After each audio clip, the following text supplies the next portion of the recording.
Esta semana el Fondo Monetario Internacional reconoció que ante la gravedad de la pandemia era necesario la adopción de medidas económicas extraordinarias para poder lo antes posible reparar el golpe fiscal y al mismo tiempo contar con los recursos suficientes que permitan a la población sobrevivir a esta tragedia sanitaria.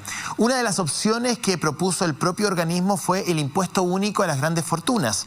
Sin embargo, en Chile el gobierno parece ser aún más neoliberal que el propio Fondo Monetario Internacional, oponiéndose a la idea de debatir el llamado impuesto a los súper ricos. Los argumentos de Hacienda para bloquear cualquier iniciativa que eleve los impuestos a las grandes fortunas apuntan a que en otros países no ha funcionado, que una política tributaria al alza resta incentivo a la inversión y frena el crecimiento. Pero esto es falso, según un detallado estudio que dio a conocer esta semana el King's College de Londres, donde se dice que el mantener los impuestos bajos a las grandes fortunas aumenta la desigualdad, no estimula la economía y no tiene tampoco efectos positivos en materia de empleo. Al parecer el gobierno no lo sabe o no lo quiere saber. Y aquí viene la brutal y hasta cruel incoherencia. Mientras la administración Piñera insiste en negar el debate sobre el impuesto a los súper ricos, no ha tenido el menor pudor en convertir una política de emergencia económica, como es el retiro del segundo 10%, en un mecanismo de recaudación fiscal para rentas superiores al 1,5 millones de pesos. Esto quiere decir que en la próxima operación renta, miles de chilenos que ganan 1,5 millones de pesos mensuales tendrán que pagar al Estado por el retiro de sus propios ahorros, pero las grandes fortunas seguirán inmaculadas tributariamente antes de financiar esta pandemia. El contraste es absurdo y hasta tiene algunos tintes de violento, y en medio de este debate irrumpe la diputada Pamela Giles esta semana con un proyecto de ley anunciado al país por su pareja y candidato a gobernador regional por la metropolitana, Pablo Maltés, que permitirá un tercer retiro a los fondos previsionales. El presidente Piñera habló de oportunismo político e insistió que es grave el uso de las pensiones de los chilenos con fines electorales. Sin embargo, lo que es mucho más grave es que el gobierno lo permita. Lo que es realmente cruel es permitir que miles de chilenos de clase media sigan pagando de sus bolsillos esta crisis sanitaria. No es justo, no es generoso y no es sensato blindar a las grandes fortunas, cuidar sus intereses, aumentar la irritación social y contribuir a la falta de equidad de forma burda. Hablar de un tercer retiro puede sonar equivocado, incluso dado el contexto oportunista, pero si hay alguien llamado a evitar las malas oportunidades es precisamente el gobierno, que hoy aparece tomando una para defender a los cuantiosos patrimonios privados que existen en el país. Hoy, Pauta Libre. Este jueves, el exministro de Defensa, Mario Desbordes, renunció a su cartera con el objetivo de emprender su precandidatura presidencial. En el cambio de gabinete asume en su reemplazo Baldo Procurica y Juan Carlos Llobet se queda como biministro de Minería y de Energía. El expresidente del Banco Central y economista destacado Roberto Saller conversa con nuestro panel acerca de la crisis económica más importante de los últimos años. Y aquí en el estudio de Pauta Libre va a estar con nosotros otra precandidata presidencial, la senadora por la Democracia Cristiana, Jimena Rincón. Nos da detalles acerca de sus proyectos. Vamos a hablar con ella de los fondos de pensiones, del tercer retiro, de las triangulaciones, de una carta además de miembros de la Democracia Cristiana que circula también dándole su apoyo, de la primaria que tendría que enfrentar con Alberto Undurraga. Todo eso y más esta mañana en Pauta Libre. Buenos días, ¿qué tal? ¿Cómo están? Bienvenidos a Pauta Libre de este día domingo 20 de diciembre. Saludo a tres profesionales destacadas que me acompañan el día de hoy. Mirna Schindler, buenos días. ¿Qué tal? ¿Cómo estás? Paula Molina, ¿cómo estás? Muy bien, muy buenos días. Muchas gracias por estar con nosotros. Y desde Nueva York, como siempre, Alejandra Matus. Buenos días. Bueno, quiero darle la bienvenida a este panel a Paula Molina, que se integra regularmente al programa. Muchísimas gracias, Paula, por confiar en nosotros y prestarnos todo tu profesionalismo cada domingo. Muchísimas gracias por la confianza de la invitación, por supuesto que a ustedes, a todo el equipo y al público del programa también, así que esperamos poder aportar, como lo han hecho de manera tan destacada todas las panelistas y el conductor de este programa, a la conversación del país. Oye, quería partir en lo personal cortito porque vamos a ir a la Pauta Libre de cada domingo, pero yo creo que la vacuna es un tema positivo. Yo creo que también administración, en este programa no hemos sido especialmente generosos con el gobierno, porque hacemos nuestro trabajo. Yo tengo una mirada en lo personal súper crítica de esta administración y no tengo ningún pudor en reconocerlo, pero hay que saber decir las cosas cuando se hacen bien. Yo creo que el gobierno ha sido eficiente en materia de cerrar contratos con los laboratorios. Creo que ha sido rápido y la estadística así lo muestra. Junto con Ecuador somos el segundo país que tiene al menos disponibles las vacunas en un mediano plazo. Creo que el plan de vacunación es alentador, es esperanzador. Lo que no me gusta es lo que tradicionalmente tiende a hacer el presidente Piñera, que es tratar de sacar réditos de cualquier cosa, digamos. Entonces, nuevamente toma la voz protagonista esta semana, hablando de escenarios futuros que no sabe si se van a concretar o no, y eso muchas veces le resta confianza a la propia figura presidencial. Pero sacando un poco el factor Piñera del tema de la vacunación, me parece una buena noticia, y yo lo quiero destacar porque la verdad es que hemos enfrentado y vamos a enfrentar probablemente todo un 2021 algo oscuro en materia de pandemia. Las cifras son horrorosamente malas, tanto en Chile como en el extranjero. Entonces ya el tema de que Pfizer haya cerrado esto en Chile me parece algo que nos da una cierta luz al otro lado del túnel. Pau. Yo creo que es importante remarcarlo y subrayarlo, sobre todo por las personas que en sus residencias, en sus hogares, por ejemplo, no han podido recibir visitas, por todas las familias que están separadas, por todos los trabajadores y las trabajadoras de la salud que valientemente, que con coraje, que haciendo frente a jornadas extenuantes y a la preocupación y la incertidumbre de los casos más graves de COVID-19 resistieron y siguen allí. Y en ese sentido hay que ser generosos y decir la vacuna viene en camino. Pero al mismo tiempo yo creo que hay que llamar a varias cosas, y lo primero es a no cometer los errores que ya cometimos y que nos costaron muchísimo y fueron muy dolorosos en términos de comunicación y en términos de transparencia. Lo que viene en un proceso de vacunación requiere enormes capacidades de entregar un mensaje que sea claro para todos nosotros y nosotras respecto a que tenemos que vacunarnos. Requiere conversaciones en la familia, en nuestras comunidades, ojalá en los colegios, y en general un debate público sano respecto a qué es importante, a que están bien probadas, a que están bien medidas, a que nos van a hacer bien y nos van a dar un respiro literalmente. Y al mismo tiempo muchísima transparencia. ¿Cómo fueron los acuerdos? ¿Cuánto estamos gastando? ¿Cómo se van a hacer esos trámites presupuestarios? También eso es importante, porque comunicación y transparencia fueron dos cuestiones en las cuales quedamos muy al debe al inicio de la pandemia y no podemos ahora volver a fallar en eso. Se equivocó el diputado Fuenzalida esta semana, que hoy día inspira varias columnas de opinión respecto a decir que por ningún motivo se iba a poner la vacuna. Después él matizó durante la semana, Gonzalo Fuenzalida de Renovación Nacional, diciendo que no era antivacuna, que en realidad lo que quiso decir es que en realidad hay que tener cierta precaución. Pero me parece a mí que es una irresponsabilidad brutal, y yo se lo dije cuando vino a Lola Chile esta semana, se lo dije: diputado, me parece que usted está profundamente equivocado. No sé qué les parece a ustedes, porque fue una declaración bien disruptiva. No, tremenda, porque además yo creo que hay una cuestión que no podemos olvidar, y es que somos un país desigual, somos un mundo desigual, pero somos un país muy desigual, y la vacuna llega con una esperanza que es quizás aún mayor para las personas que peor lo han pasado. Y esas personas quizás no tienen los ingresos que tiene un parlamentario, quizás no tienen el acceso a la salud que tiene una persona que puede ir rápidamente a la salud privada y desembolsar lo que se necesite para enfrentar una emergencia. Por lo tanto, yo creo que el tema de las vacunas, como decía, es una cuestión de comunidad. Aquí se prueba que no vamos a ser más fuertes que la fuerza que tenga cada uno de los eslabones entre nosotros. Cuando alguien desde una posición de privilegio, como tiene cualquier persona en un cargo parlamentario, se da el lujo de decir yo no me voy a vacunar o sospecho de las vacunas, está extendiendo eso en sectores que son mucho más vulnerables y donde ese mensaje es mucho más riesgoso y peligroso, creo. Bueno, ojalá el presidente no aparezca con la primera dosis como el papelito de los 33. No sé, eso es lo que yo realmente tengo temor, digamos. Alejandra Matus va a estar con nosotros ahora, Alejandra. Porque de verdad el presidente, por sus gustos personales, puede salpicar o dañar un proceso que es tremendamente serio, y el presidente Piñera tiene una pulsión a ese tipo de situaciones un poquito caricaturescas. Lo que pasa es que con el papelito de los 33, bueno, ya pasó, pero ahora estaría jugando con un elemento que puede hacer una gran diferencia entre la vida y la muerte. Alejandra. Bueno, yo creo que afortunadamente los parlamentarios están lo suficientemente desacreditados como para que el gesto del señor Fuenzalida no tenga impacto. Chile tiene una cultura bien arraigada y acendrada de vacunación, un sistema de salud que a pesar de sus precariedades siempre ha sido eficiente en las campañas de vacunación. y yo creo que ese es un capital que tiene Chile que afortunadamente espero que el señor Fuenzalía no logre erosionar.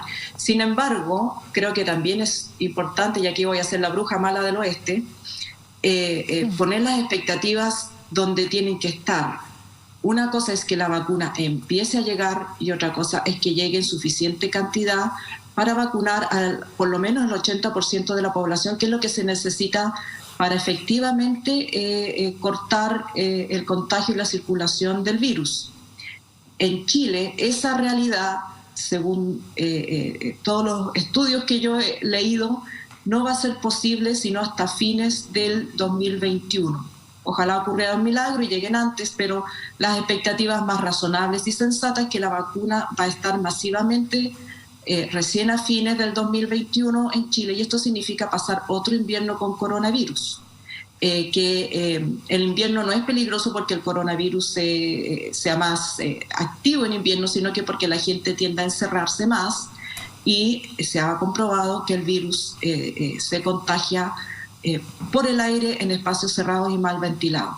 Yo creo que la comunicación, como decía Paula, es súper importante, y la comunicación de riesgo es importantísima para que la gente se siga cuidando, porque la expectativa real de que la vacuna llegue en las cantidades que se necesitan va a ser lenta. En Estados Unidos, que es el país que ha asegurado no solo estos papeles de reserva como tiene Chile, Chile como que ha hecho el pedido del supermercado, se lo encargó y es saludable y bueno que así lo haya hecho, pero no tiene garantizado nada de que le vaya a llegar ni en qué prelación, no sabemos.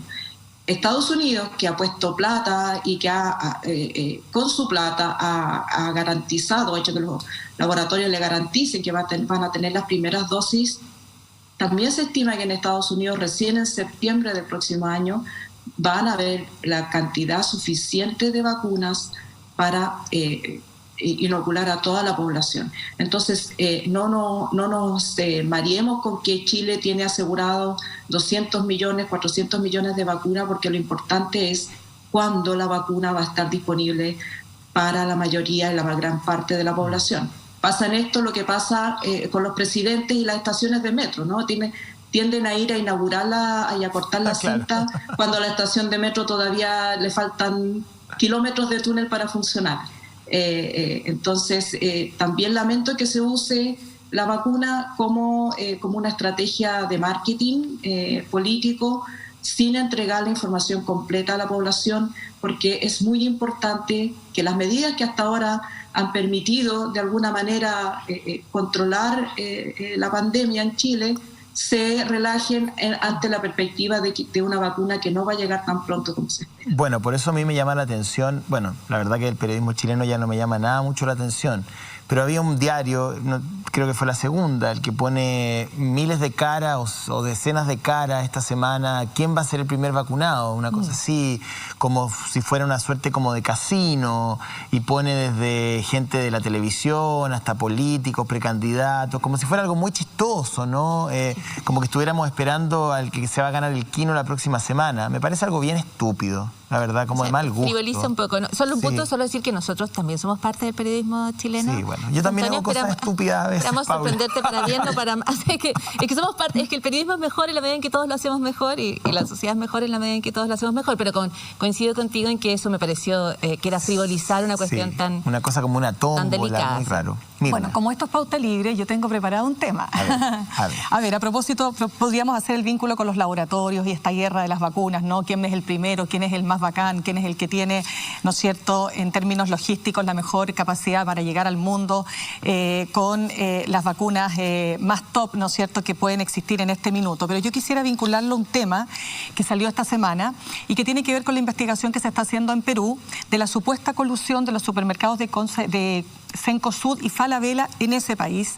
El símil, ¿no?, de nuestra Fiscalía Nacional Económica allá en Perú está investigando justamente prácticas de colusión de precios en el pavo entero, la venta de pavo entero, ¿verdad? Tengo un problema acá que se me sale el sonoprompter, aviso. Bueno, entre los años 2010 y 2016, básicamente para bloquear la entrada de otros competidores. ¿Por qué quiero dejar este tema en cuestión?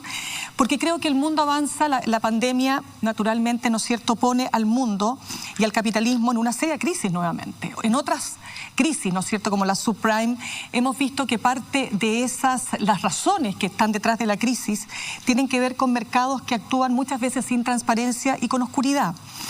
Y tenemos hoy día, hace algunos días en realidad, la publicación de ni más ni menos que el Financial Times con una columna que publicó el editor jefe de esta revista importante, ¿no?, de este diario, quiero decir, Martin Wolf, que hace una declaración que se une a otras que ya se vienen haciendo, y es que Milton Friedman, ¿no es cierto?, el padre del neoliberalismo, se equivocó. ¿Y cómo se equivocó y por qué se equivocó? Y lo que dice es que cuando Milton Friedman publica el año 1970, ¿no es cierto?, un artículo en el New York Times que dice la responsabilidad social de las empresas es incrementar sus beneficios, y de ahí, ¿no es cierto?, esto se transforma en una ley que se expresa a través, ¿no es cierto?, de la Escuela de Chicago. Sabemos lo que la Escuela de Chicago hizo en nuestro país en plena dictadura, ¿no es cierto?, un neoliberalismo absolutamente desatado, privatización de todo, el Estado reducido a la mínima expresión. Pero más allá de aquello, y esto es lo que quiero destacar de esta columna, Wolf dice lo siguiente: eso que Milton Friedman pensaba ya no corre para el mundo de hoy, porque lo que el mundo de hoy espera es empresas que sean capaces de no promover, dice, la ciencia basura, ¿no es cierto?, en contra de, por ejemplo, el cambio climático, que no van a matar a cientos de miles de personas promoviendo opiáceos, dice él, o lo que podrían ser analgésicos, como ha ocurrido.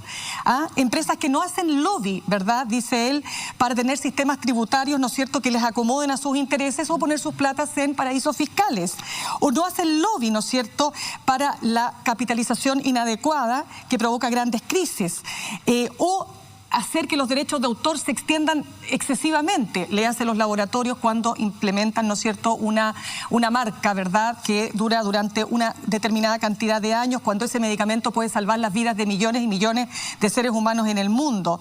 Cuando dice las compañías no busquen castrar una política de competencia eficaz, es decir, lo que han dicho otros economistas en el mundo, como Luigi Zingales, es decir, cuando los economistas se vuelven enemigos de su propio capitalismo.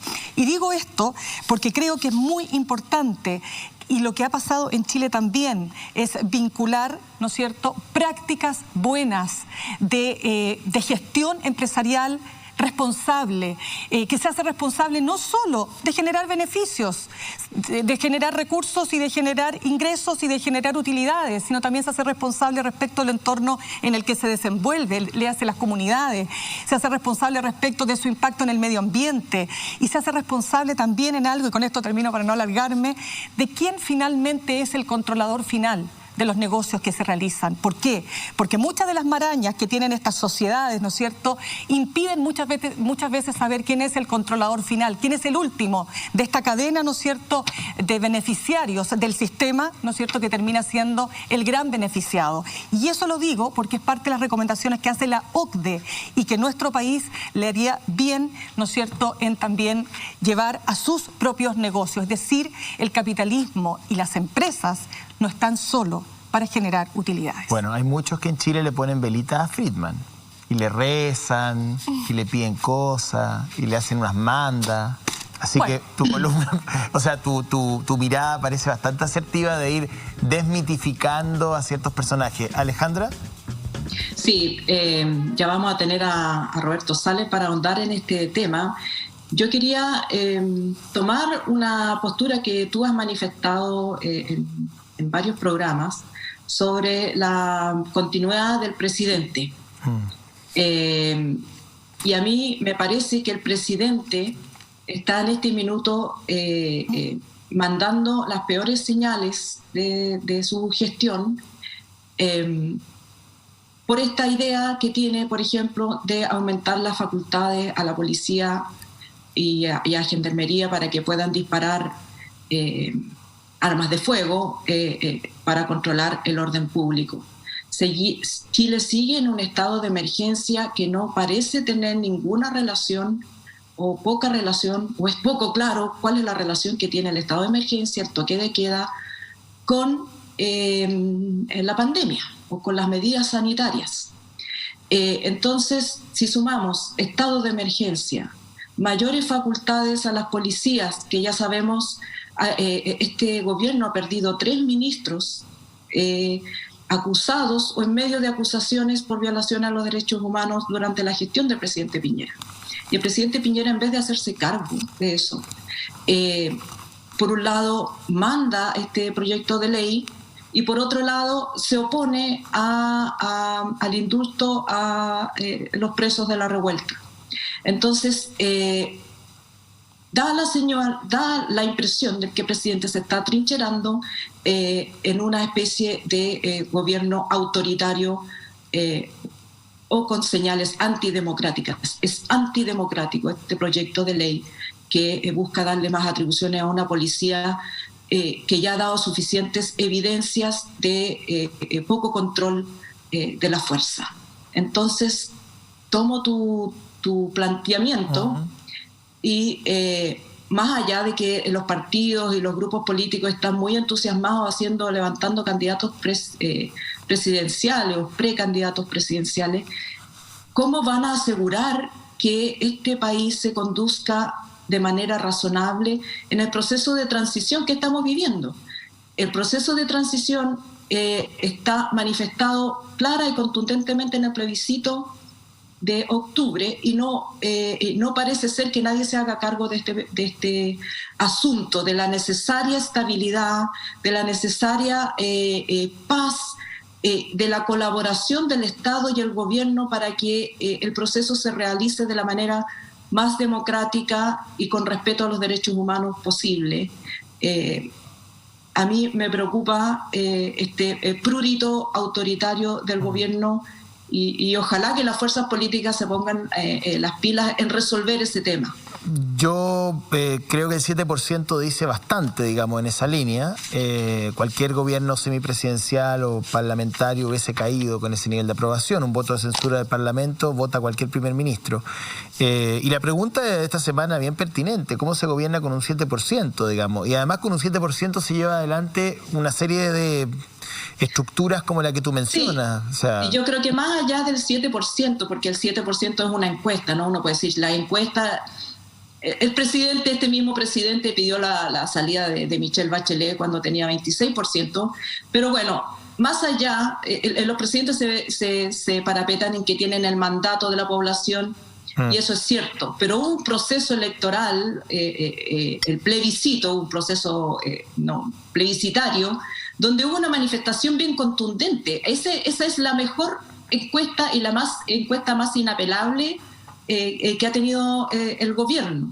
Las posturas que está manifestando el gobierno ahora podrían tal vez ser sensatas para un 20% de la población, tal vez para la población que habita en las 3 comunas donde se acumulan los privilegios en Chile, pero no son las medidas que responden a ese otro 80%.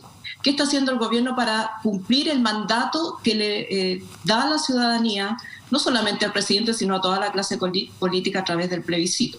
Exacto, tenemos que ir a una pausa y puede volver Paula Molina para rebatir o hacer un punto ahí con lo que dice Alejandra Matus. Para quienes preguntan en Twitter por Mónica González, me dicen que les advierta que ella está de vacaciones y se reintegra a la temporada 2021 con otra serie de panelistas que van a estar junto a nosotros durante todo el año. Vamos a la pausa y estamos ya de vuelta. Ponga atención al siguiente mensaje. ¿Sabías que Mora Pavich Odontología nunca dejó de atender durante la pandemia? Bueno, la vocación de servicio de un equipo súper comprometido los mantuvo atendiendo las urgencias y las necesidades dentales impostergables de miles de pacientes. Tomaron todas las medidas de seguridad basados en evidencia científica y también en evidencia normativa. Fueron un pequeño aporte al sistema de salud, pero ahora, más que nunca, los invita a retomar sus tratamientos dentales con los mejores estándares de seguridad. Ingresa a morapavich.cl y podrás agendar tu próxima cita o responder algunas dudas a través del siguiente teléfono 22656960. Gracias, Mora Pavich Odontología. Bien, estamos de vuelta en Pauta Libre. Paula Molina había quedado con la palabra. Paula. Sí, solo aportar al punto de Alejandra Matus respecto a las responsabilidades que tiene el gobierno en términos de, por ejemplo, impulsar un proyecto respecto a Carabineros, en torno al cual Human Rights Watch y José Miguel Vivanco expresó de manera explícita que constituía eventualmente la autorización para poder lesionar o causar la muerte de personas sin tener que responder judicialmente y de la manera debida como queremos que respondan todas las instituciones. Así que ese proyecto queda suspendido en la conversación porque el sistema político reacciona y lo posterga, pero lo posterga. Todavía está allí. Y lo que quería decir, por lo tanto el punto oral es importantísimo respecto a ese tema. Y luego también mirar en torno a derechos humanos no solo lo que está haciendo el gobierno, sino que también a lo que está haciendo la justicia chilena. Y la justicia, creo yo, no se puede volver a equivocar. Esta es una justicia que mayoritariamente no estuvo a la altura de las más graves violaciones a los derechos humanos ocurridas en nuestra historia durante la dictadura. Por lo tanto, no puede volver a equivocarse. Y ayer aparece en el Mercurio un estudio del Centro de la OEA que critica el trabajo de la Fiscalía en las investigaciones del 18 de octubre. Y a mí me parece que el número es bien impresionante. 178 de más de 8.000 denuncias son iniciadas de oficio por la Fiscalía. ¿Qué pasa con la Fiscalía en las 8.000? O sea, no las mira, no las ve. En otra conclusión que me parece sorprendente, dice que los factores determinantes para que la Fiscalía inicie de oficio las investigaciones han sido la presión mediática o a través de redes sociales. Ah, no, claro. ¿Cómo puede ser que la Fiscalía no pueda mostrar no solo mejores números, sino más diligencia, más preocupación? Es un momento histórico, están frente a la historia. Y si la justicia no responde a los atropellos y a las violaciones a los derechos humanos, de nuevo, es que no hemos aprendido nada. Solo quiero decir un punto más. Cada vez que llega un nombramiento a la Corte Suprema, a veces distinguimos entre jueces comprometidos con los derechos humanos y jueces que no. Y yo creo que un compromiso con los derechos humanos debe estar a lo largo de todo el sistema de administración de justicia no de la República. Digamos, claro. ¿Alcanzo a decir algo, Sí, por supuesto. José? Porque como viene nuestro siguiente entrevistado, por eso lo pregunto. Ya está listo. Ya está listo, y se lo vamos a preguntar también a él, pero súper cortito porque también la semana termina con este anuncio el del famoso tercer retiro del 10%, ¿no es cierto? Con el factor Giles. Con el factor Pamela Giles, pero aquí lo que quiero decir es básicamente, y yo creo que quizás también es una crítica que el propio Parlamento se tiene que hacer. Porque más allá de que algunos señalen que, como el propio gobierno y el propio ministro Briones, que no hay forma de compensar una medida o una iniciativa tan popular o populista, dirían otros, ¿no es cierto?, como es el retiro de los fondos de pensiones para financiar la propia crisis de cada familia, el gobierno dice, aunque les ofreciéramos el oro y el moro, esta sería una iniciativa que igual tendría, ¿no es cierto?, éxito, porque es imposible contrastarla, cuestión que vamos a conversar naturalmente con nuestro siguiente entrevistado, pero lo que quiero decir es que sí, el Parlamento tiene una responsabilidad, porque el Parlamento ha empujado, y algunos parlamentarios, por supuesto, entre ellos la diputada Giles, pero muchos otros más que han acompañado a la diputada en el segundo y ahora en este tercero, no sabemos cómo va a terminar aquello, porque depende del Tribunal Constitucional, dicho sea de paso, pero me parece que también ahí los parlamentarios tienen una responsabilidad dentro de la oposición, por cierto, también, de no haber empujado una presión mayor para que efectivamente no tenga que ser financiada la crisis simplemente con el bolsillo de la gente. Yo creo que eso es algo de lo cual también hay que hacerse cargo. Yo ahí tengo un punto, perdón, sé que tenemos que ir con Roberto Saller que nos está esperando. A lo mejor puede escuchar mi planteamiento y lo incorporamos a la conversación.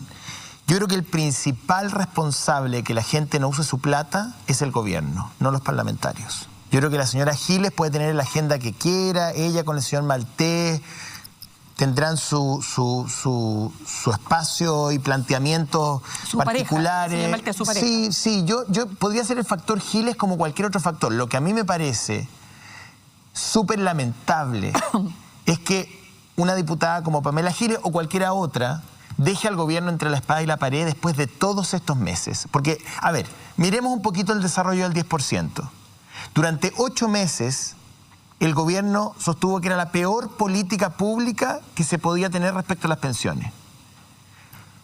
Viene el primer retiro, no hace absolutamente nada, porque bueno, ok, era un único retiro, era algo excepcional, los bonos no estaban funcionando, las cajas estaban llegando equivocadas, no tengo idea. Pasa. Viene el segundo retiro. ¿Qué hace el gobierno? ¿Ofrecer qué cosa? Absolutamente nada. No digas nada, pues.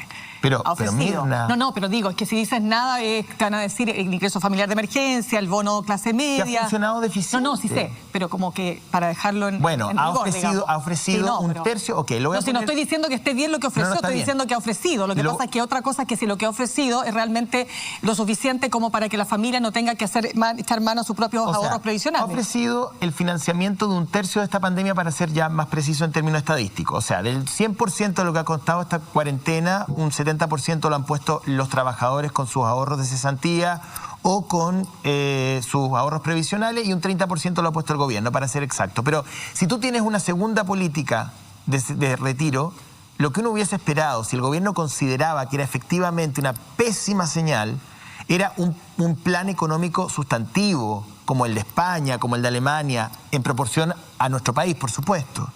Pero no hace absolutamente nada. Lo que hace es poner un duplicado del proyecto Giles, que era es una señal absolutamente contradictoria a 8 meses de defensa de que era una mala política. Y ahora viene el tercer retiro, y el gobierno insiste en dejar el IFE para marzo, indexarlo al presupuesto.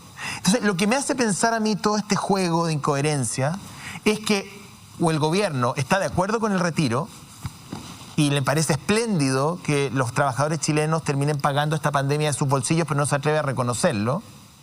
Porque si el gobierno hubiese querido detener los retiros, Mirna, lo hubiese hecho. Eso es lo que te quiero decir. Bueno, pero es que eso es lo que hay que saber, si efectivamente hay espalda, como dicen algunos economistas, con el que vamos a estar conversando en un ratito, precisamente para endeudarse más sin caer en la irresponsabilidad fiscal. Yo creo que aquí hay una heterodoxia de la cual nos va a hablar más probablemente Roberto Saller, pero tiene esto que ver con nuestra historia. Los Chicago Boys y la editorial del Financial Times apuntan a cuestionar aspectos que en Chile se asumieron como dogma y de los cuales hoy no pueden, parece, salir, porque lo que se ofrece desde el gobierno, a tu punto, José Antonio, es lo que en mi pueblo se decía poco y mal, ¿no? En términos de que se ofrece poco pensando que se está guardando para no sé qué escenario peor que este, que es bastante malo. Exacto. Y además se vuelve a ofrecer con una idea de hiperfocalización, con este mito respecto a que cualquier dinero que se entregue se va a malgastar, si no es exactamente, si tú no estás en la miseria más completa, entonces no mereces ningún tipo de ayuda. Eso es lo que hay que cambiar en el diseño de políticas públicas en Chile. 200% de acuerdo, Paula. Pero preguntémosle a Roberto Saller, quien fue presidente del Banco Central, quien nos acompaña durante esta mañana a través de la plataforma de Zoom. Roberto, ¿qué tal? ¿Cómo le va? Economista destacado, estuvo a cargo del Banco Central y nos acompaña para hablar precisamente de recuperación económica y política financiera. ¿Qué tal? ¿Cómo le va? Muy buenos días. Hola, muy buenos días. Muchas gracias por la invitación. Tengo poco que agregar a lo que han dicho ustedes. Yo creo que ya hicieron la entrevista entre ustedes. Estoy de acuerdo Bien. En un porcentaje enorme. Bueno, vamos a abordar ese y otros temas. Quiero darle la palabra a Mirna Schindler.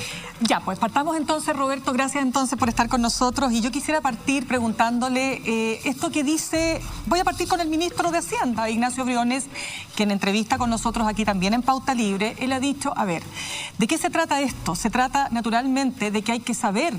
en definitiva, gastar de manera responsable. El gobierno lo ha hecho. Se hacen muchas comparaciones entre cuánto se ha gastado respecto del PIB en relación a la región, en relación a los países europeos, incluso se pone el ejemplo de Alemania. Pero yo le quiero preguntar directamente a usted, Roberto. Primero, ¿hay margen para gastar más y por lo tanto ofrecer más? ¿Es cierto aquello que también se dice, que con toda la oferta que el gobierno hubiese hecho, la iniciativa del retiro del 10%, la 1, la 2, la 3, igual habrían sido exitosas porque no hay forma de compensar una ayuda del Estado con una iniciativa de ese tipo? A ver, yo diría que quiero comentar primero un punto que ustedes dijeron que yo creo que es muy válido, y es que no es... ¿Aló? Y que no es solo... que no es solo el tema de los fondos de pensiones, sino que también en el seguro de cesantía, una parte muy importante de los recursos que han obtenido las personas que han perdido sus empleos en esta coyuntura, y que son muchos, tampoco lo han obtenido de parte del Estado, sino que también lo han obtenido en sus cuentas que han ido ahorrando en el tiempo con cargo a ese seguro. O sea, realmente una parte bien importante de toda la recuperación que hemos tenido en los últimos meses tiene que ver con retiros de fondos, digamos, individuales, privados, personales, y no con apoyos del Estado por ese concepto. Pero yo quisiera tomar el punto de si hay o no hay espacio. Y yo quiero ser muy taxativo en esto. Primero, yo creo que la responsabilidad fiscal es muy importante. Quiero dejar eso así de claro y destacado. Pero la responsabilidad fiscal no es un número mágico, no es una cuestión que es constante. Chile tiene mucho espacio todavía para gastar mucho más de lo que ha gastado hasta ahora. Chile sigue siendo, de acuerdo a cifras del Fondo Monetario Internacional hechas hace un mes y medio atrás, el país de América Latina que va a con los países con los que nos comparamos habitualmente, que va a terminar este y el próximo año con las cifras oficiales dadas por el gobierno como el país con menor deuda de América Latina y como el tercer país con menor deuda de todos los países de la OECD. O sea, ¿de qué estamos hablando? O sea, realmente estamos lejos del promedio en cuanto a la deuda, estamos muy poco endeudados. Seguimos al mes de octubre con 20.000 millones de dólares acumulados en los fondos de soberanos. Ahí también hay recursos muy grandes. La tasa de interés internacional sigue siendo extraordinariamente baja y en Chile negativa en términos reales. Y si vamos un poco a lo que ustedes hablaban en la presentación inicial, el Fondo Monetario, el Financial Times, el London School of Economics, tres instituciones que hasta donde yo sé no pueden ser calificadas ni de izquierdista ni nada por el estilo, sino son ya lo más conservador que uno puede encontrar en el mundo financiero internacional. Los tres apuntan a la necesidad de aumentar la política fiscal, mantener la política fiscal expansiva, aprovechar la coyuntura de tasas de intereses bajas y enfrentar la crisis más grande que hemos vivido muchos de nuestros países en los últimos 40, 50, algunos en los últimos 100 años. Entonces, si no es ahora, ¿cuándo? Y tenemos los recursos. Otro dato más que le quiero dar. Al día de hoy, Chile sigue siendo el país con la mejor calificación de riesgo de todos los países de América Latina con las cuales normalmente nos comparamos. Hoy día, o sea, estoy hablando del día viernes, de hace 2 días atrás. Entonces, realmente decir que no tenemos espacio fiscal a mí me parece incomprensible, por decirlo en forma suave. Derechamente tenemos mucho espacio fiscal, debiéramos haberlo usado y tenemos que usarlo el próximo año, en mi opinión. Ahora, eso no significa, quiero ser súper claro en esto, que nosotros podamos seguir girando contra esa cuenta hasta el infinito, para nada. Es una situación coyuntural de una crisis extraordinariamente grande, para la cual tenemos realmente que usar estos recursos. Entonces, lo que también tenemos que enfrentar es que se requiere, no hoy día, pero se requiere preocuparnos de una reforma tributaria en serio, una reforma tributaria más progresiva. El tema de los royalties, a todo lo que tiene que ver con los recursos naturales en Chile, es una cosa que yo diría, por decirlo suavemente, vergonzoso, los pocos y muy acotado impuesto a la extracción de recursos naturales. Y tenemos además un desafío que yo creo que no es menor. El Estado gasta muchas veces en forma errónea, en forma dilapida mucho los recursos, hay muchas exenciones tributarias, o sea, hay que estudiar esto en serio. Pero en la coyuntura actual, estamos en un incendio, lo que nos preocupa es que lleguen los bomberos y apaguen el incendio. Pero hay que apagar el incendio primero, y para eso hay recursos fiscales. Roberto, sí. Quiero ponerlo en una mirada un poquito más de futuro, ¿cierto? Creo que las críticas hacia el modelo neoliberal ya son consenso mundial. Poco antes de la pandemia se decía que en Chile había nacido el modelo neoliberal y había muerto el modelo neoliberal. La pregunta creo que se engarza con el momento constituyente que estamos viviendo, es cómo podría ser ese Estado y ese modelo económico que se haga cargo de las expectativas de mayor igualdad, de mayor equidad, de mayor protección social que tienen los chilenos y chilenas, sin caer en la pesadilla sesentera de la hiperinflación o del populismo parlamentario que digamos que está en el origen del hiperpresidencialismo que tenemos, que tampoco es bueno. El Banco Central y el Ministerio de Hacienda, a través de estos años de democracia, han sido los pilares que han sostenido el modelo, más allá de los gobiernos que han pasado por la moneda. ¿Qué sugerencias daría usted en ese sentido? ¿Qué hacer con el Banco Central? Hoy día mismo en Estados Unidos el Banco Central hay una pelea bastante seria precisamente en este punto, ¿no? De qué atribuciones va a tener el Banco Central o puede tener para paliar la crisis. Yo creo que la elección del plebiscito yo creo que es muy representativa de un problema muy de fondo que tenemos en Chile. Cuando se habla de que se ganó por 80%, en términos de querer cambiar, digamos, tener una nueva constitución, yo creo que refleja, yo creo que es el problema estructural más grande que tiene la economía chilena, que es la concentración económica. Ese es, en mi opinión, el problema más de fondo que tenemos en Chile. Es un país en que los niveles de desigualdad son de los más altos del mundo, no de América Latina, del mundo. Es un país en que realmente un poco lo que fue el estallido social en la parte no violenta, porque yo realmente en eso quiero ser muy claro, me parece que la parte violenta hay que condenarla y dejarla completamente de lado, pero en la parte no violenta, que fue muy masivo y que yo creo que en alguna medida se reflejó también en el plebiscito, muestra que hay un desafío enorme que tenemos en Chile, como consecuencia de que yo diría que ciertamente de la dictadura, pero en buena medida también en los últimos 30 años, con todos los avances que tuvimos, se siguió en la práctica con un modelo que en temas como pensiones, como educación y como salud, que son tres áreas extraordinariamente importantes y que reflejan, yo creo, el mayor malestar de la ciudadanía, para no hablar de los abusos y todo ese tipo de situaciones que son, y bueno, ciertamente la corrupción, en realidad hay más que estas tres, pero en economía yo plantearía estas tres, en que se llevó a un nivel de ideologización extremo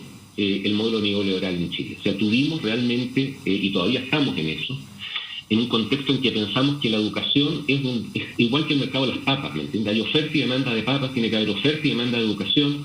Entonces cualquier persona prácticamente puede instalar un colegio, un liceo, una universidad, y ustedes ven en los diarios, de repente aparecen ventas de colegios y es casi como vender un producto, aunque le aparecen todas las cosas buenas para ganar dinero manejando el colegio. O sea, realmente se perdió, yo creo, una noción muy fundamental, que es la que existe en buena medida en los países nórdicos, existe en Nueva Zelanda, porque cuando queremos ser como Nueva Zelanda, es bien importante ver realmente cómo es la educación, cómo es la previsión, cómo es la salud en esos países. O sea, no solo son países que tienen alta libertad económica, son países donde realmente ese tipo de mecanismos juegan un rol fundamental.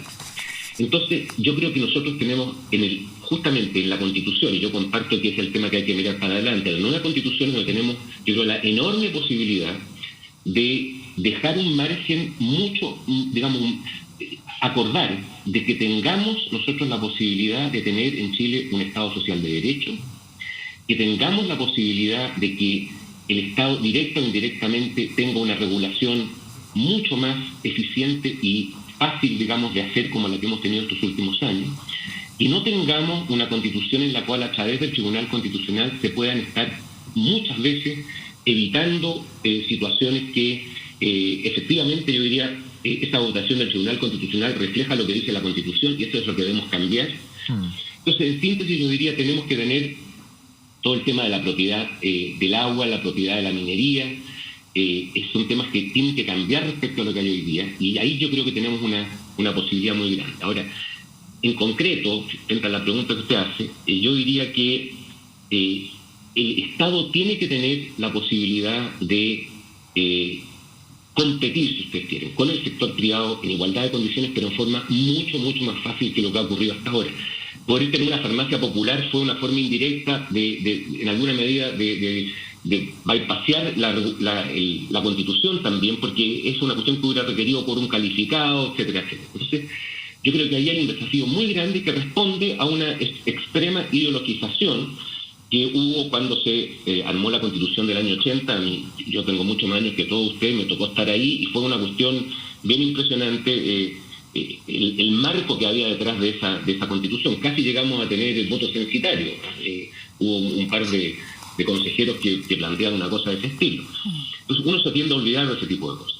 Entonces yo le diría, ahí tenemos un desafío muy grande. Con respecto al Banco Central, yo le diría, el Banco Central, yo creo que el tema de la autonomía del Banco Central es una cuestión que hay bastante consenso, que es bueno que esa institución tenga un alto grado de autonomía del sector político. Yo creo que eso es bastante razonable. No significa que tenga que mantenerse la autonomía que hay hoy día. Yo creo que hay varias cosas que podrían cambiar y hacer al Banco Central más responsable políticamente, lo que no significa que sus consejeros tengan que ir a una acusación constitucional. Pero eso es parte, yo creo, de los desafíos que va a tener la Convención Constitucional. Alberto Saller, muy... Perdón, sí. No quiero interrumpirle, pero usted ha mencionado una cuestión importantísima en Chile. Ha golpeado una puerta que cuando se empieza a abrir se reacciona con muchísima fuerza y tiene que ver con el royalty.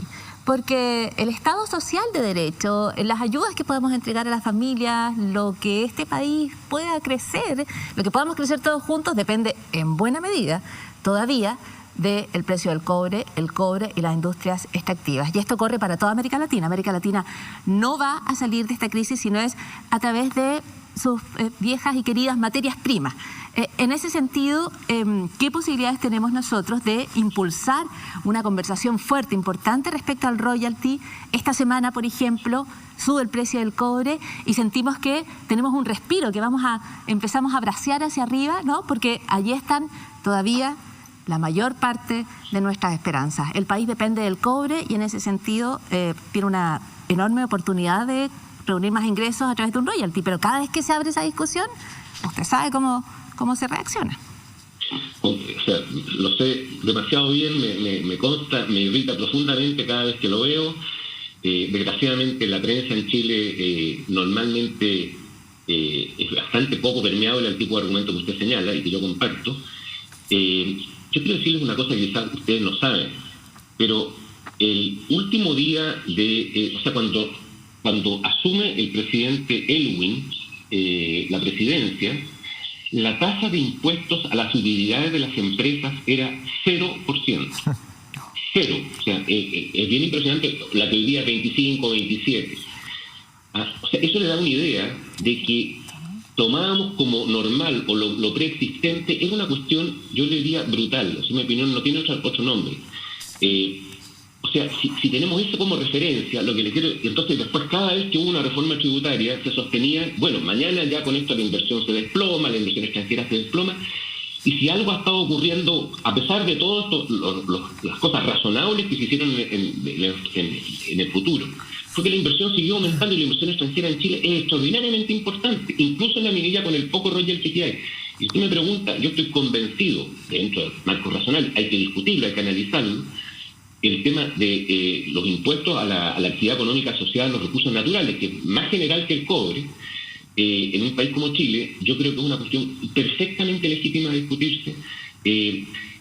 Espero que a futuro tengamos una constitución que no signifique que uno tenga que ir al Tribunal Constitucional y tengamos la posibilidad de perder, incluso si esa discusión se llegara a acordar en un futuro parlamento. Eso es lo más razonable del mundo. Acá aparece como una normalidad, la normalidad de donde veníamos. Mire, nosotros... hace pocos años atrás, Chile era un país que era acreedor neto internacional. O sea, nosotros estamos financiando al resto del mundo. Estoy hablando de hace 10, 15 años atrás. Esta cuestión es completamente anormal. Eso no significa que la política fiscal tenía una parte muy positiva, que era generar ahorros, etc. Pero llegar a ser nosotros acreedores es una cuestión que yo creo que cuando se analiza, se escribe un libro de historia económica, van a creer que no era verdad esa cifra. Porque era una cuestión, es una anomalía. Entonces, claro, ahora se dice, ha aumentado la deuda pública. Claro, ha aumentado respecto a niveles que nunca debió haber tenido tan bajos. Chile todavía hoy día, en octubre de 2020, Fondo Monetario Internacional, cifras internacionales, nos apuntan hoy, como que en diciembre de este año, que ya estamos, y en diciembre de 2021 somos el segundo país del mundo emergente, para ser preciso, con menor deuda pública neta, no solo bruta, sino que también neta. Entonces, yo lo que le quiero decir no es que yo crea que realmente haya que tirar toda la carne a la parrilla, que la irresponsabilidad, que toda esta cuestión que aparece. pero yo creo que tenemos que tener una cosa razonable. Y yo confío realmente que quienes se dicen por ahí socialdemócratas, unos nuevos socialdemócratas van apareciendo, quienes dicen que estamos dispuestos a hacer Nueva Zelanda y no sé qué, que realmente se tomen el tiempo de mirar lo que significa ser socialdemócrata y lo que significa Nueva Zelanda. Sí.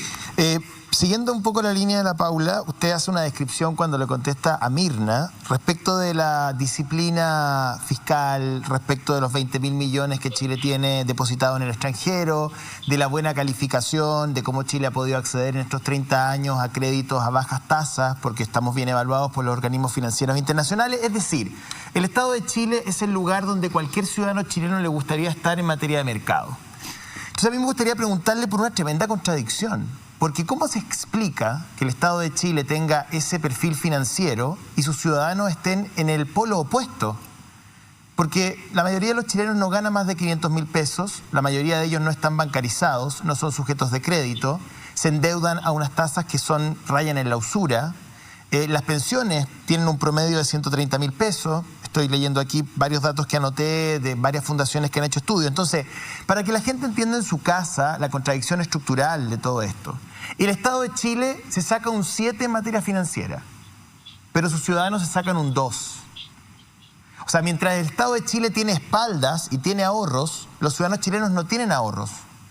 Mientras el Estado de Chile se puede endeudar a tasas muy bajas en el Banco Mundial, en el Fondo Monetario, en fin, los ciudadanos chilenos, la mayoría de ellos, o no se pueden endeudar porque no les dan crédito, o lo hacen a tasas altísimas. Además, si uno evaluara la inversión que ha hecho Chile en materia de salud y educación, ha sido baja respecto de otros países, ¿no? Entonces, claro. Y me deja agregarte un puntito para que cerremos ese puntito, porque lo que le preguntaba a Roberto le preguntaba si toda la ayuda del Estado hubiese sido incluso mayor, como tú planteas de alguna forma, José, podría haber evitado el retiro del 10%. Lo que pasa es que se lo digo porque el gobierno dice que ni toda la ayuda del Estado habría evitado que las iniciativas de retiro del 10% avanzaran en el Congreso. Lo que pasa es que hay una mirada un poquito más, siguiendo esa línea, un poquito más perversa, y perdonen que sea perverso, pero es fácil, o ha sido fácil para el Estado de Chile tener ese comportamiento financiero si no ha invertido en las personas. O sea, si el Estado de Chile durante 30 años no ha invertido en la gente, así es súper fácil ahorrar. Si no ha tenido que pagar salud de calidad, si no ha tenido que pagar educación de calidad, claro, ¿dónde está esa plata? Invertida afuera, ahorrada afuera. Entonces, cuando Chile invierta en su gente, evidentemente va a tener menos ahorros, pero va a tener paz social. No sé cuál es su mirada respecto a esa contradicción que yo planteo. A ver, quiero tomar un punto que hizo Mirna, porque yo creo que, solamente para tomar después lo que se plantea, yo diría de que, para ser justo, es probable que el 10% hubiese sido igual efectivamente planteado y logrado a través del Congreso, pero yo creo que es muy difícil ponerse, digamos, en una cosa hipotética, pero yo digo, ¿por qué digo? Porque está tan desprestigiado el sistema de seguridad social en Chile, que realmente yo creo que esa es quizás la motivación principal. Uno ve las cifras que se daban recién. O sea, el 80% de las pensiones son menores que el salario mínimo. Es cierto que hay mucha gente que cotizó poco, todo lo que ustedes quieran, pero no es que, y quiero ser cuidadoso en esto, no es que la AFP como instituciones manejen mal los recursos que nosotros tenemos puestos en la AFP. Más bien yo diría que la han manejado en general bastante bien. Pero el diseño del sistema, el sistema de seguridad social, es un sistema extraordinariamente malo. Déjeme plantearlo de derecha, no un Mercedes-Benz, no es la Capilla Sixtina, cosas que se han dicho en algún momento, es lo contrario. Es un sistema que no se hizo cargo de las lagunas, no se hacía cargo de las lagunas laborales, no se hacía cargo del envejecimiento de la población, no se hacía cargo de muchas cosas, que hizo que finalmente el sistema de pensiones sea pésimo. Quiero decirle más, yo los desafío a que encuentren un artículo en Chile, de economistas chilenos, de los economistas sobre todo, yo diría del establishment, ¿ya?, escrito antes del año 2008, cuando viene la primera comisión con la comisión Marcel, digamos, del primer gobierno. En todos esos años, un artículo que hable del sistema de fondos de pensiones en su rol de seguridad social. Casi no existía la palabra. Pero, don Roberto, yo entiendo, pero es que quiero que se haga cargo de la contradicción que yo planteo en mi pregunta. Voy al tiro, solamente que tiene que ver con la previsión, pero también con salud y educación. ¿Cómo es posible, para ponerlo en fácil, para la gente que nos está viendo, discúlpeme, cómo es posible que el Estado de Chile tenga esa radiografía financiera tan proba, como usted describe en la primera parte de la respuesta misma, con ese nivel de ahorros, con esa buena calificación de las calificadoras, con el acceso a créditos baratos, y sus ciudadanos tengan la realidad absolutamente opuesta en materia financiera? Un amplio porcentaje de la población que ni siquiera califica ni siquiera son sujetos de crédito en el sistema financiero. ¿Cómo se explica esa contradicción? Un segundo, ¿no? Para terminar de hacer el punto que le hacía a Mirna, lo que quiero decir es lo siguiente. Este sistema, el sistema de capitalización individual, en la forma en que se creó en Chile y con todas las condiciones iniciales, que es bien interesante estudiarlo, creo que Alejandra tiene un libro ahí que a mí me pareció por lo menos muy interesante. Es un sistema en que casi diría yo que la seguridad social viene por residuo. Lo importante era tener un sistema de ahorro colectivo, un sistema de financiamiento de las empresas, que no es menor, y yo quiero decirlo claramente, yo creo que ha jugado un rol muy importante para el financiamiento interno en Chile, de largo plazo, en moneda nacional, una serie de cuestiones que otros países no tienen, y que ha sido muy importante para el crecimiento económico chileno. Ese es un tema que no lo quiero minimizar, al contrario, me parece importante destacarlo. Pero ese no debería ser el objetivo central del sistema de seguridad social. El sistema de seguridad social, como objetivo central, es dar buenas pensiones, y el sistema ha dado pésimas pensiones. Entonces, así de claro es. Ahora, respecto a la otra pregunta, yo creo que es muy mayor el tema. Yo creo que acá hay una cuestión de grado, yo les insisto. Yo creo que lo que ha ocurrido en Chile es que ha habido tanto temor de entrar a discutir los temas, entrar a discutir el royalty, entrar a discutir un mayor rol del Estado, que el Estado realmente ha privilegiado en la práctica, y no estoy diciendo una cosa conspirativa, pero privilegió mucho más efectivamente cómo nos calificaban a nosotros las agencias de crédito internacional, cuán riesgoso éramos, cuán bien comportábamos, si aparecíamos en el Financial Times en primera página o no, ¿ya? Éramos como la estrella de América Latina en ese plan. Y lo otro quedó absolutamente dejado de lado. Yo comparto eso. Yo creo que hay yo creo que fue un feroz error. Siempre yo en lo personal lo critiqué con respecto a muchos de mis colegas que estaban en eso, de realmente no ponderar las dos cosas, porque se extremó la situación. O sea, una cosa es que queramos ser responsables, y yo creo que hay que ser responsables fiscalmente, lo vuelvo a repetir, pero otra cosa es que seamos lejos el mejor alumno del curso a nivel financiero, que tengamos que ser nota 7 y no nota 5,5, que me parece que es mal, siempre que, efectivamente, contestando la pregunta, justamente pasemos de 7 a 5,5, no digo pasar de 7 a 2 o a 1, que es la caricatura que se hace cuando uno hace este tipo de argumentos, ya se van a Argentina, se van a Venezuela. No, claro. Pasar de 7 a 5, ¿ya? Pero que esos 2 puntos menos de ser tan bien considerados por la Agencia de Crédito Internacional tenga como contrapartida el financiamiento de la salud, el financiamiento de la previsión, la educación. Eso yo creo que hemos tenido una falla brutal en los últimos años en Chile.